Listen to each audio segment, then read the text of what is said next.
কথা বললেই মায়া বাড়ে, কিন্তু না বললে মায়া কমে না। মায়া জিনিসটা বড় অদ্ভুত।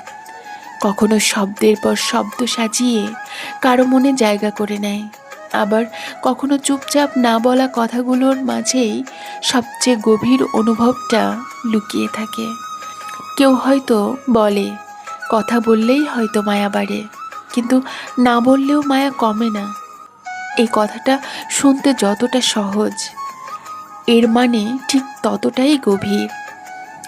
কারো সঙ্গে প্রতিদিন কথা বললে তাকে আপন মনে হয়, তাকে ছাড়া দিন কল্পনা করাও কঠিন হয়ে পড়ে।